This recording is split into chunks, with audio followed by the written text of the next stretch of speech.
Right, so here we go. Road to 500, episode 2. Looking forward to this one today actually. As a car guy, I quite enjoy this sort of stuff. It's kind of playing investigator. We get to strip down this 23-year-old motor and see what it looks like on the inside. It's always quite interesting. So we're going to start with pulling the gearbox and all the clutch and everything off and fitting the engine to the engine stand. Then after that, stripping down the cold side, stripping down the hot side and having a look what the block and the head looks like. I know the turbo's on the way out, so I am expecting that, but I'm also keen to get a look at the injectors, all the ports on the head, get the cam covers off, have a look at all the lifters and cams and stuff look like, and yeah, really looking forward to getting into this thing now and taking a good look on the inside. So, without further ado, let's just jump straight into it.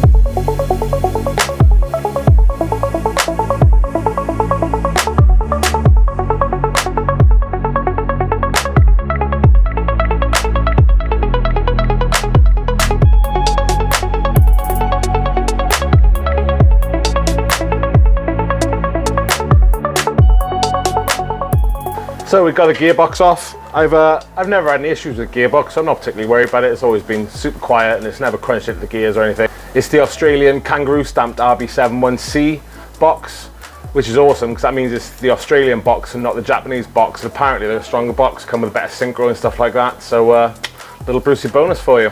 Now I'm going to go ahead, get the flywheel off and get this thing hooked up to the engine stand, get it up in the air.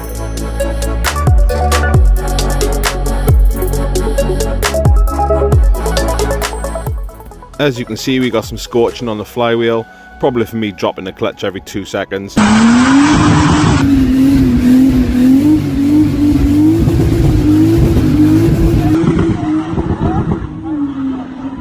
It's not a big issue because I'm going to get it refaced anyway.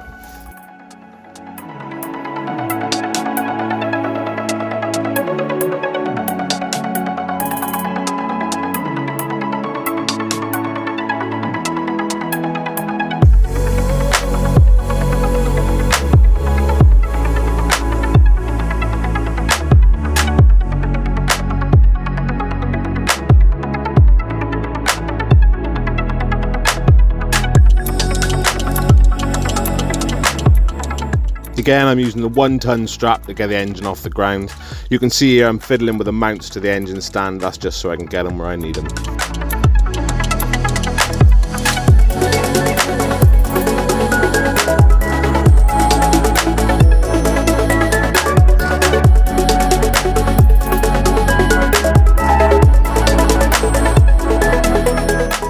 Right, well there it is, an engine on an engine stand. So first put a core, we're going to have a good old look around it, make sure there's going to be no problems like cracks in the block, oil leaks, shit like that.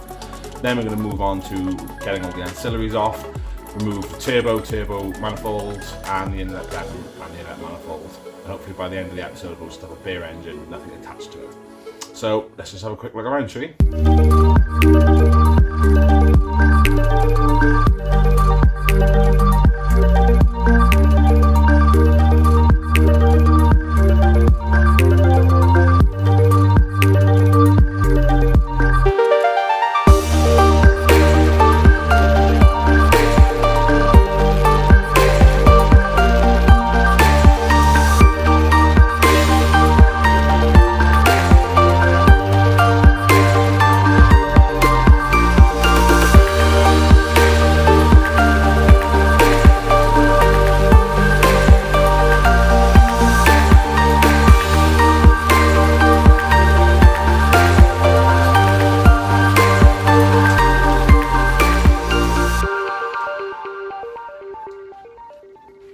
Spinny boy.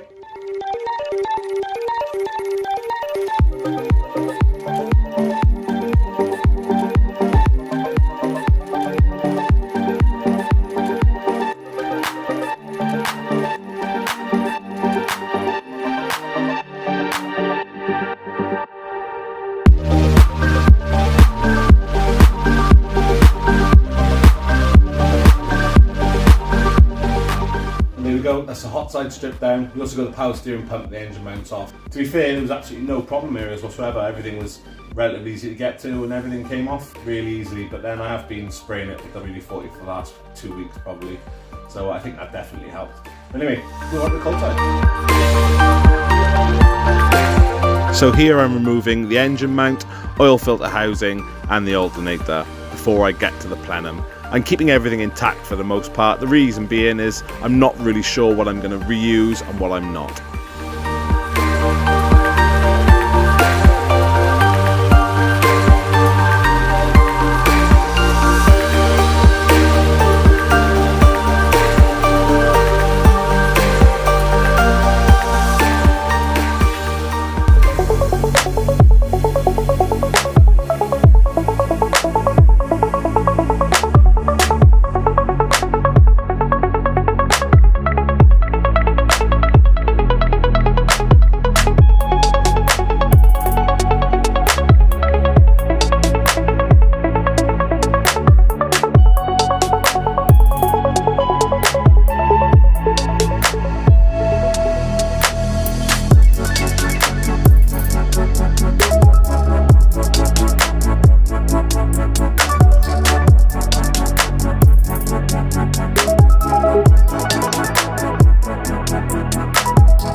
Okay, and that's the cold side strip down.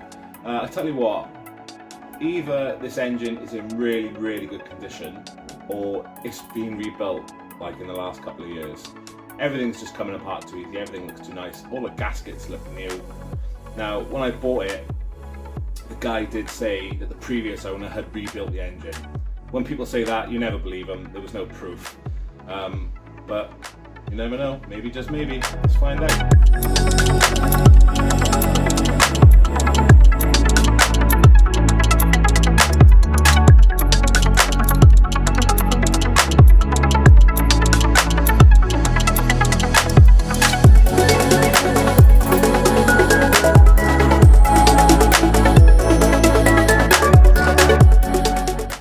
See what I mean? Everything just looks way too fresh. The idlers look good, the water pump looks brand new, the gasket on the water pump looks new. I don't know, like I said, either this is a really good condition engine or it has been rebuilt recently.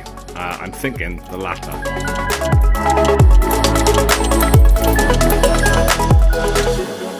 Here I'm just removing the plugs and coil packs to make it easier for me to rotate the engine into TDC.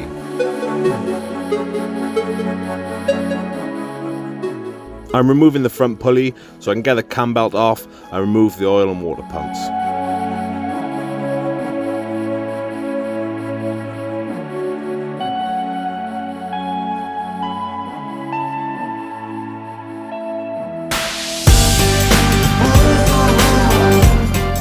Removing the sump here, nice easy job, it's just a load of bolts all the way around.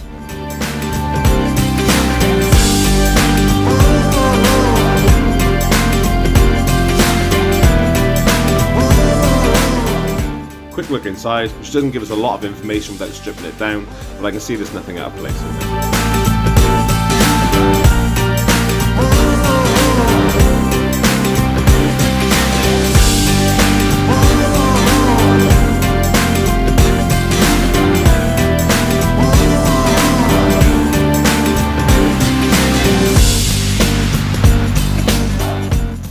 Okay, so that's it, all the ancillaries stripped off.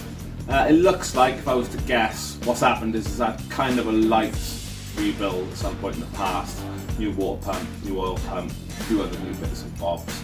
But all the internals look standard. I mean, I won't know until I pull the end caps off and have a look at the shells inside, then we'll know for definite. But I think that's probably what's happened, is someone's had it out and kind of just freshened up all the externals. Anyway, so that's going to do it for this episode. Join us next time, because what I'm going to do is I'm going to split the head from the block and we'll have a good look inside and we'll confirm what it is we think we know. If you haven't seen episode 1 of Road to 500, just click on this one up here and that'll take you straight to it. Other than that, thanks again for watching.